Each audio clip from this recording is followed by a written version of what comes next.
4 ദിനങ്ങൾ മുൻപ് തന്നെ പലരും, അതായത് അകന്ന ബന്ധത്തിലുള്ള അമ്മായിമാരും ബന്ധുക്കളുമെല്ലാം എത്തി. മംഗലത്ത് തറവാട്ടിൽ വർഷത്തിൽ 2 ദിനങ്ങളാണ് അത്തരത്തിൽ ബഹളമയമാകുന്നത്.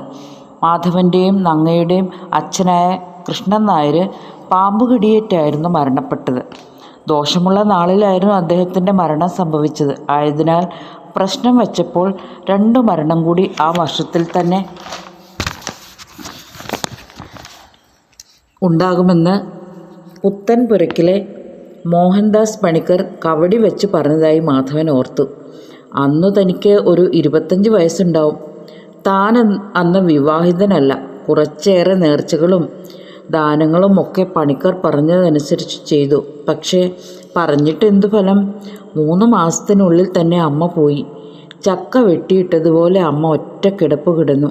പിന്നെ ആ കിടപ്പിൽ നിന്നും നീറ്റിട്ടില്ല. പല വൈദ്യന്മാരും വന്ന് ചികിത്സിച്ചു. വീണപ്പോൾ തന്നെ ബോധം പോയി. അവസാന വാക്കെന്ന പോലെ ഒന്ന് മിഴി തുറന്ന് മാധവ എന്നൊരു വിളി. തൻ്റെ കൈകൊണ്ട് ഇത്തിരി വെള്ളം കൊടുത്തത് ആരൊക്കെയോ നിർദ്ദേശിച്ചു. താനത് നിർവഹിക്കുകയും ചെയ്തു. മാധവൻ ദീർഘനിശ്വാസം ഉതിർത്തു. 2 ആഴ്ച തികഞ്ഞിരുന്നില്ല അച്ഛൻ്റെ ഏട്ടൻ്റെ മകൻ അകാല നിര്യാണം പോയി. അങ്ങനെ 3 മരണങ്ങളും പെട്ടെന്നായിരുന്നു. കുറച്ചൊന്നുമല്ല താൻ അനുഭവിച്ച ദുഃഖം. 4 കെട്ട് നിറയെ ആൾക്കാരുണ്ടായിരുന്നു. എല്ലാവരും മരണഭയം വന്ന് പല പ്രദേശത്തേക്കും മാറി താമസിച്ചു. പോവരുത് എന്ന് താൻ വല്യച്ഛന്മാരോടൊക്കെ പറഞ്ഞു കേണു. പക്ഷേ അവരെല്ലാം ഈ തറവാടിന് അകൽച്ച കൽപ്പിച്ച് മാറിപ്പോയി. അച്ഛയുടെ ഫോട്ടോ എടുത്ത് മാധവൻ അതിനെ തുടച്ചെടുത്ത അമ്മയുടെ ഫോട്ടോയും എടുത്തു വെച്ചു. അകത്തിരുന്നിരുന്ന വലിയ നിലവിളക്കെടുത്ത് അതും തുടച്ചു വെച്ചു.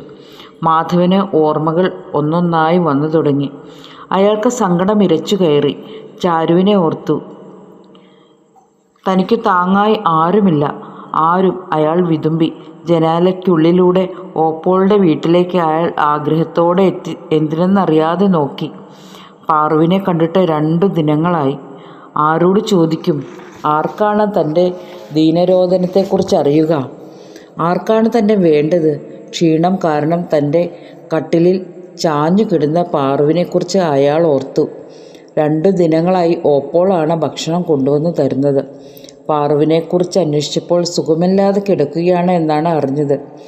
അകന്ന ബന്ധത്തിലുള്ള അമ്മായിമാരും വല്യമ്മമാരും എല്ലാം വന്നിട്ടുണ്ട്. അകമെല്ലാം തുടയ്ക്കണം. അതിനുള്ള ആൾക്കാരെല്ലാം ഇവിടെ ഉണ്ട്. എങ്കിലും നാളെ രാമനെ വിട്ട് 4 പേരോട് ഇവിടെ വരെ വരാൻ പറയണം. അത്താഴം കഴിച്ച മാധവൻ കട്ടിലിലേക്ക് കിടന്നു. തറവാടിൻ്റെ മഹിമ പറഞ്ഞു നിന്നവരെല്ലാം തൻ്റെ മാതാപിതാക്കന്മാരുടെ മരണത്തോടെ മരണഭയം പേറി ഓടിക്കളഞ്ഞു. അങ്ങനെ താനും ഈ ഏകാന്തതയും മാത്രമായി. അതും കഴിഞ്ഞ് 5 വർഷം കൂടി കഴിഞ്ഞായിരുന്നു താൻ ചാരുവിനെ താലി ചാർത്തിയത്. സ്വത്തുമോഹികളൊന്നും ആയിരുന്നില്ല ചാരുവിൻ്റെ കുടുംബക്കാർ. മംഗലത്തു തറവാടിൻ്റെ മഹിമ അറിയാത്തവരായി ഈ പ്രദേശങ്ങളിൽ ആരും ഉണ്ടായിരുന്നില്ല. ചാരു ബിരുദം പഠിച്ച കുട്ടിയായിരുന്നു. ആർക്കും അവളെ അംഗീകരിക്കാൻ ബുദ്ധിമുട്ടുണ്ടായിരുന്നില്ല. കാരണം സൽസ്വഭാവിയും സുമുഖിയുമായിരുന്നു അവൾ. പക്ഷേ ആ സന്തോഷവും അധികനാൾ നീണ്ടു നിന്നില്ല.